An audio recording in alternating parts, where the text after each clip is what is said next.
this way. He has to be forward to come out this way.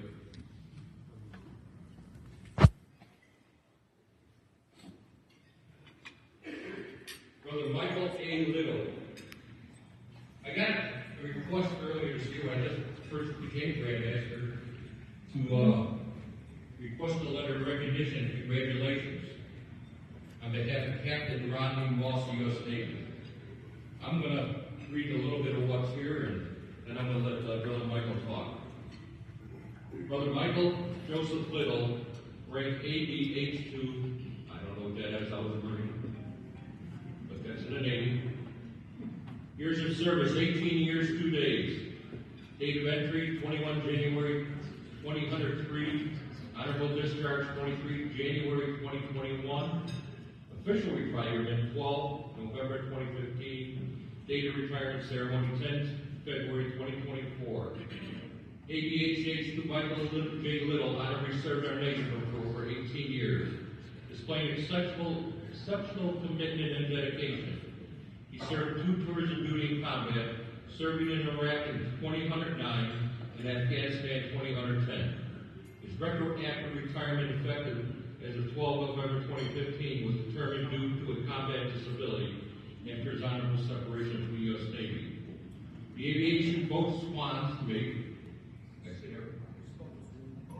the U.S. Navy, our organized retirement ceremony celebrates his illustrious career and significant contributions to veterans and service members since his discharge.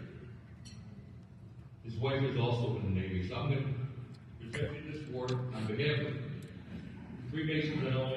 Congratulations. Thank you for your service. Go ahead.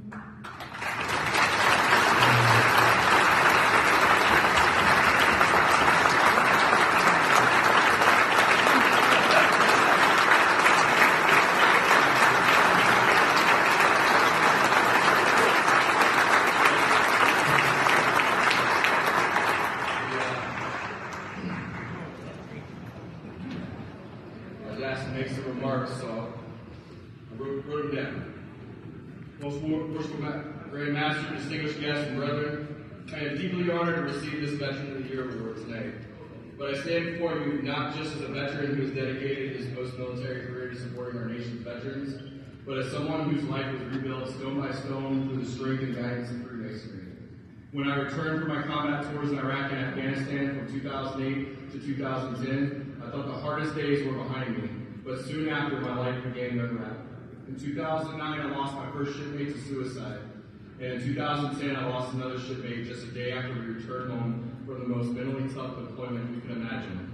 Over the next 7 years, I experienced the loss of 15 more shipmates to suicide. By 2012, I hit my darkest hour. On March 3rd, I was ready to end my life. It was my American Legion commander who stopped me from throwing everything away. But the road to recovery was long, and Freemasonry became the cornerstone of that recovery. Up until that point, my identity had been wrapped in my service to the Navy and my deployments. But Masonry, something that I had joined in 2007, taught me something deeper. The working tools of Masonry, tools that I had learned but not truly understood, were waiting to guide me. It was the grip of my brothers that pulled me from the darkness. My dear brother, Worshipful Brother Sam Wilson, helped me realize that I didn't need another deployment to find purpose in life. I needed more light. I found that light through Freemasonry, which gave me a new sense of purpose and a way to serve. My brother never left my side, picking me up when I'd stumble and helping me help to praise me when I would succeed. In my opinion, he's the definition of how a Mason should strive to become. As my journey continued, I turned to the great architect of the universe and asked for strength. And through the craft, I found it. I proudly served as worshipful master of my lodge, learned the importance of philanthropy, and became an advocate in my community. I'm proud to have joined the Scottish Rite Shriners, learning to serve others in new ways as well. When I returned to the Navy temporarily, I soon realized I was still broken. By this time, I didn't give up. The principles of Masonry gave me the strength to fight for myself, and in July 23, the Navy finally recognized their oversight, granting me a military retirement. At my retirement ceremony, it was a letter from the Grand Master that stood out most to me. As you wrote your words, they struck a chord. And they didn't just strike a chord to me, they struck a chord to the sailors that were present. I had 6 sailors come up and ask me how to join the Masons, and I was happy to get them in the lodge in Virginia. Today I am honored that I not only served in the Navy and served as Mason, but I served as the Coast Guard's CEO of one of their largest nonprofits for the last 10 years. I have been proud to be an advocate.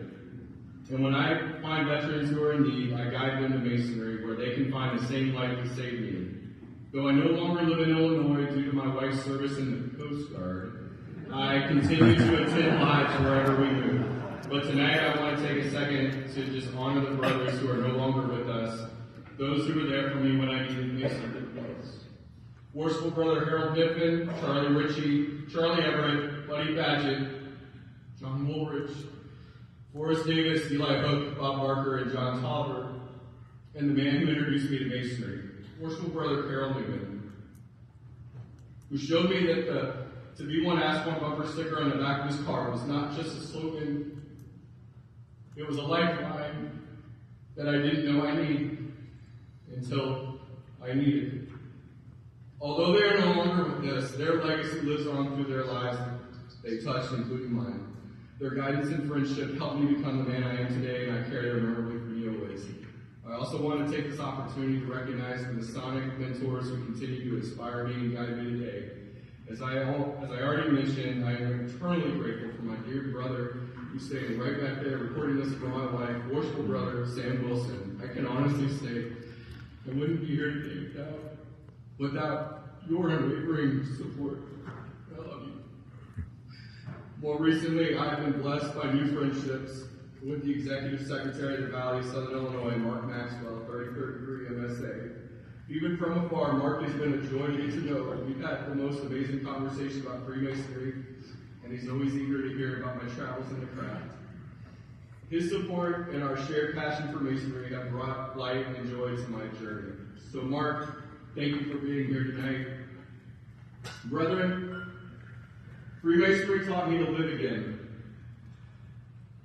It gave me the tools to rebuild my life when all seemed lost. For that, I am eternally grateful. And for you tonight, I am grateful for you recognizing me with this award. So thank you very much.